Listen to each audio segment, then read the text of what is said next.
Chapter 6 of Rich Dad, Poor Dad. If you haven't seen any of these videos, grab the book, read the first 5 chapters, watch the videos, and then jump on chapter 6 with us, called Work to Learn, Don't Work for Money. I might be destroying that name. Work to Learn, Don't Work for Money. Nope, that's correct. Welcome. Let's chat about it. I'll pass it over to Chris, give your quick thoughts. Absolutely.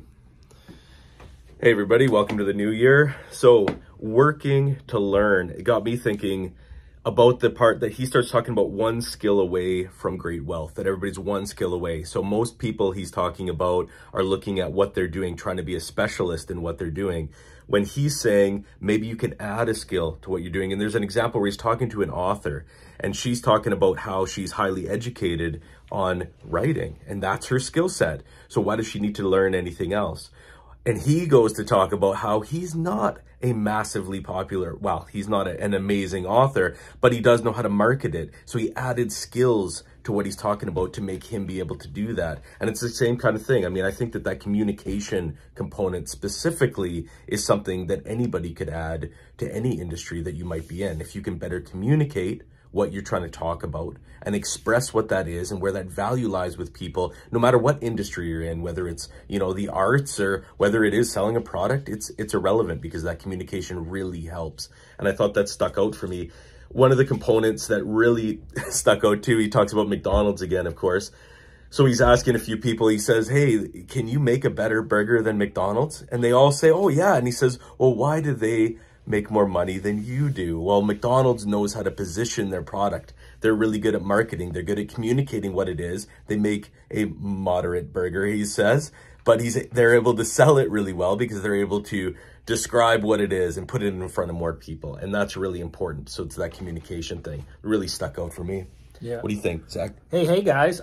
So my big takeaway was, he says the main skill that people think about when they talk about success is hard work. Hard work is the #1 component, but there's so many other pieces that go into it. And being a generalist is figuring out which pieces they are. And I really like, he talks about exposure, or how he went to work at Xerox as a salesman, not because he wanted to learn sales, but because he was a shy person. So he looked inside, he said, what's the missing component in myself that I'd like to modify? And then he sought a career that would help him work on himself more so than a career where he could earn the most money. I mean, it just so happens that it worked out that way because he was in sales, but I think that that's a really, you know, telling point. How about you, Aaron? Thank you.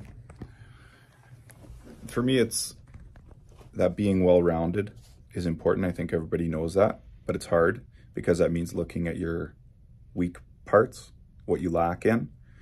And for myself, I know things that I'm not good at that I need to improve at. I'm not going to say what they are because nobody wants to look at a camera and tell everybody the things they're not good at. But that should be a nudge to ourselves to look at our faults and our weaknesses and get better at them. And so he emphasizes a lot being well-rounded, and that's for me what I took away from this chapter. Yeah, it was good stuff. Yeah. Anything else you guys want to mention? Yeah, I mean, I think that the final thing I would say is I think that we always look at careers nowadays, and it's like, it's a $sign attached. You're Googling, like, what's the salary of a bank manager, or what is this? Or when you're going into school, you go to business school, it's the most popular degree now. And I don't think it's because it's necessarily passion. I think it's people are outcome driven because they want to earn more money. But I think this makes a solid point in here that we need to do what we love, and if what we love can generate us, you know, a living, then that's great.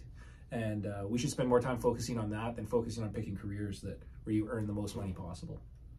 Yeah, that's a really good point. Once again, I mean, really, I like the looking to the future. What skill do you need that could add on to what you're already trying to do? Just expanding what you're trying to do will just make you maybe more powerful in what you're trying to do, at least give you a lot more knowledge and a lot more base to go off of.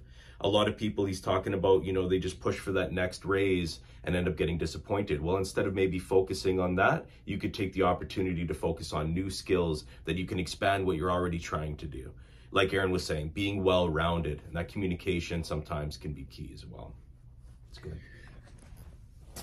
Doing what you want to do for fun or enjoy for work is such an interesting subject because there's two sides to it. When I was graduating high school, My Uncle Paul told me, Aaron, I called Jack Daniels. I said, hey, look, do you guys need any more whiskey tasters? They said, thank you for offering. We're good. He said, I called Playboy. I said, do you have enough photographers? They said, thank you very much for your call. We're good. So he said, go get a trade because they're going to be in demand, which is a good point because we were talking about this a little while ago about the new immigrants in October of 2020. Justin Trudeau said they're going to bring in 400,000 new Canadians in 2021, which they did. Which country did they come from?